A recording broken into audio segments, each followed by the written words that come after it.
have any hiring managers who haven't mastered the art and science of hiring top talent, this session is for them. I remember my first management job. I was 26 at the time, the manager of capital budgeting at a multi-billion-dollar automotive manufacturing company. My boss, the controller, needed me at the University of Michigan to help interview MBA students. I told him I had too much to do and a report to the VP Finance the next morning. His words still ring in my ears. Hiring the best talent is the most important thing you'll ever do. Everything else can wait. Well, I hustled over there, interviewed, and ultimately we hired 5 outstanding people who all ultimately became CEOs, CFOs, or VPs with significant companies. My boss and I worked throughout that night to finish the project, and I still haven't forgotten the lesson. Every hiring manager should own it. When I was recruiting managers for any role, I'd find out about the quality of the people they've hired, and I only placed those who were successful. Remember, hiring the best talent is the most important thing you'll ever do. Everything else can wait. It's important to recognize that hiring managers have a huge responsibility for hiring great people. Unfortunately, most don't take it seriously enough. Instead, they delegate it to a recruiter or to the HR department. Maybe it's because they don't know how to attract and hire great talent. This course will solve that part of the problem. However, there's more to it than that. As far as I'm concerned, if hiring is really number one at your company, hiring managers need to be judged on the quality of the people they hire, the job satisfaction of each person they hire, the overall turnover of the department, and how many of these people get promoted into bigger roles. And if they don't do this well, they shouldn't be hiring managers, or as a minimum, they shouldn't be given the responsibility for hiring people. Now, if your company doesn't already measure hiring managers like this, hiring managers should take on the responsibility for themselves to be judged this way. Throughout this course, I make the case that some big things need to happen in order for a company to improve the quality of the people they're now hiring. This is how you raise the talent bar. Pulling this off requires a hiring manager to be fully engaged in the process. Now, here's how I define fully engaged. The first step: hiring managers must define the job as a series of performance objectives, not a laundry list of skills and experiences. And this needs to be customized for each job. This is how you clarify job expectations up front. Since they need to do this work anyway when the person starts, they should do it long before they hire the person. This is the only way they'll be able to attract and hire people who are both motivated and competent to do the actual work. As critical, hiring managers can't let the recruiters talk to candidates unless they know the performance objectives of that job and make the legitimate case that the job represents a true career move. When you're trying to hire top-tier talent, this is essential. Now imagine how many great people you didn't see because your recruiter couldn't convince the person the job was a career move.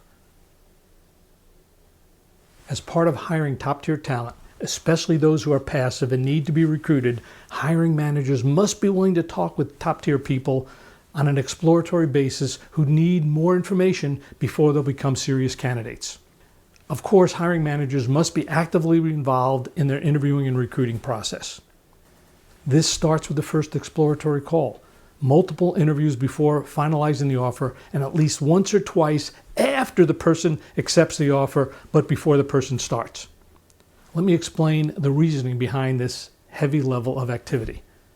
The biggest point: if you want to hire a great person, you need to offer a great job. This requires the elimination of skills and experience-based job descriptions for attracting and assessing people. Of course, people must have some level of skills and experience to do the work, but by putting some arbitrary number around it, you put a lid on quality of hire. One problem is that this artificial lid eliminates all high potential candidates who learn more quickly than their peers and accomplish more with less experience. It also eliminates all diverse candidates who have a different mix of skills and experience and backgrounds from consideration. This is actually the very definition of diversity. Even worse, it eliminates all people, just like every top performer in your company who has ever been promoted into that same role you're hiring for. These are what top people look like, so why would anybody want to eliminate them from consideration? This makes no sense. But not only is it important for you as a hiring manager to define the job as a series of 5 to 6 performance objectives capped by a compelling and customized employee value proposition, it's just as important that your recruiter understands the job exactly the same way. Recognize that recruiters are your sales reps selling you and your product. This is the open job you want filled. Recruiters represent your future, so treat them as critical assets. But don't let them go into the field unarmed. Tell them roughly what the person in the role needs to do and why the job could represent a great career opportunity for the right person. To make sure your recruiter's on the right path, review some of their target prospects a few days after you've created the performance-based job description and the employee value proposition. Tell them to find the best passive candidates possible who they think could do the work, who have the least amount of experience. If these people then look pretty good to you, tell the recruiter you're more than open to talk with these people on an exploratory basis after the recruiter has screened the candidate. Now, if you need to screen or talk with more than 2 or 3 prospects who aren't strong enough, don't keep on seeing more candidates. Instead, start over. Recognize that something's wrong. Either the job isn't too compelling, the recruiter isn't too convincing, or you're still screening out people for the wrong reasons. This won't happen once you and your recruiter successfully complete this course. You will be seeing more top performers, and you'll only need to see 3 or 4 people to make one great hire, and it will be within budget. The key, though, is that the hiring manager and recruiter must be true partners at every step in the process, both coaching each other to get better.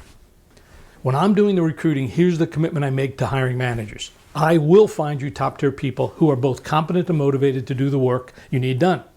And if we can prove they can do the work, it's obvious they have the depth of skills and experiences necessary. But assessing these people is not the same as hiring them. These people also need to see the job as a true career move. And while I, as the recruiter, can make the case that the job seems to be a true career move, I can't totally prove it. That's where you, the hiring manager, come into play. You must know the job. You must be willing to invest your time in the process. You must be willing to meet these people multiple times, conducting a complete and in-depth interview. And you must be involved in the closing process. And if you do these things, you will hire better people. You will have less turnover, and the people you hire will get promoted more rapidly. That's what great managers do, and that's what you'll learn how to do in this program. And remember these words that I heard so many years ago. Hiring the best talent is the most important thing you'll ever do. Everything else can wait. And that's just as true today as it was those many years ago.